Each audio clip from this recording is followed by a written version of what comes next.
this week's chapter of Bleach, the Quincy have been blinded by the light and wrapped up like a douche by the Quincy leader himself. This was a very simple chapter of Bleach, but I love the direction that it's going into. It's basically just more of the same that we saw from last week. All of the Quincy and Sarate are slowly being absorbed by the Quincy leader, and he's using their power to actually resurrect his crew. And I love their new look. I love the fact that they have angel wings. It's so awesome, especially Gerard Valkyrie, the Thor guy. I just cannot wait to see that guy in action again. But what's really cool about this chapter is that we finally get more explanation about the powers of that one sniper guy. His actual ability is known as the X-Axis. And apparently, whatever is between him and the muzzle of the gun is going to get destroyed. And he so casually asks all of Zero Division to line up so that he can kill them all at once. Namaya Uetsu is also happening to be the mayor of Strugglesville this week because he has a huge massive wound on his shoulder, which he barely even glances at.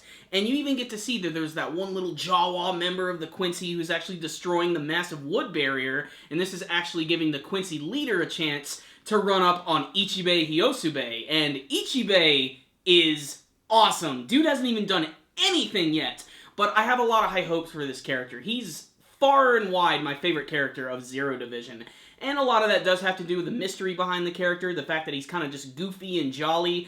And those type of characters you can never really judge at first glance. They're the type of character that, like, in a split second, they can become like a crazy maniac. Otherwise, that's pretty much the entire chapter this week. It was real simple. It was basically just a lot of reaction shots from everybody in the Sarate, watching all of that crazy stuff just explode into the sky like pillars of light.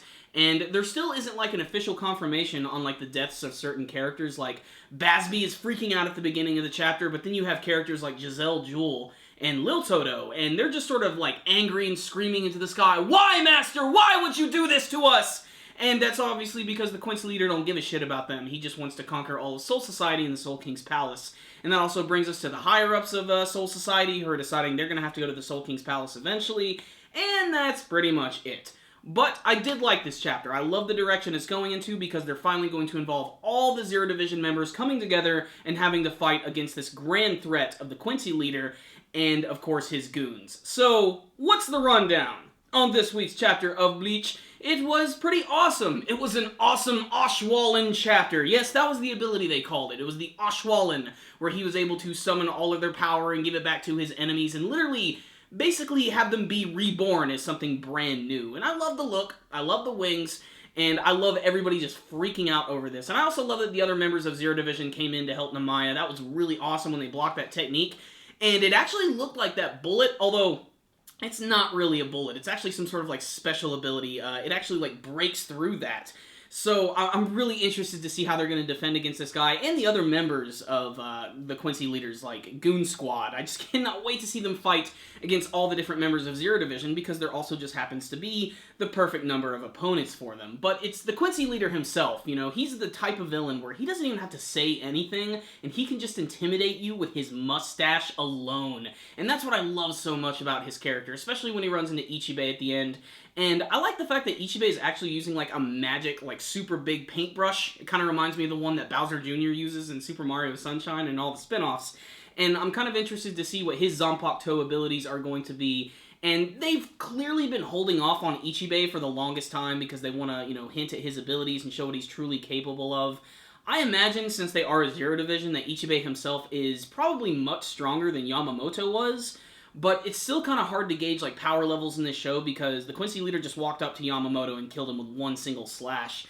And we really haven't even seen him go all out yet. So this is like an opportunity to have, like, this big otherworldly battle between these two massive characters. And as much as I want Ichibei to win because I just love his infectiously jolly personality, I don't know if he's actually going to win this battle because it's probably going to be Ichigo who's going to be throwing down with the Quincy leader. And speaking of Ichigo, he is nowhere in sight. Him and his crew are still traveling, trying to get to the Soul King's palace. And if this is anything like the previous arcs of the series, they're probably going to be like cops in a horror movie where they're going to show up at the last minute, and that's when they're finally going to start throwing down. But just, there's so many possibilities here. Now that all the Quincy are being exhausted of their powers, does that mean there's going to be no longer any Quincy at all in Sarate?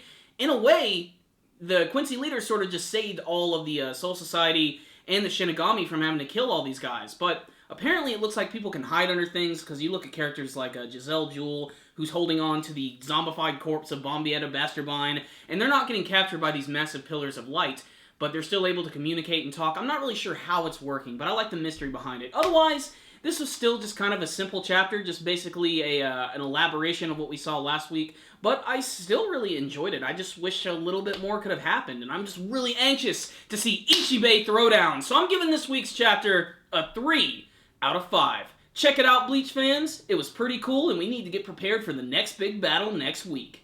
Thank you guys for watching my review. If you liked this video, please give it a thumbs up and like the video. Before you guys leave, please tell me what you thought about this week's chapter of Bleach. Did you love it? Did you hate it? What are Ichibei's abilities going to be? Please tell me in the comment section below.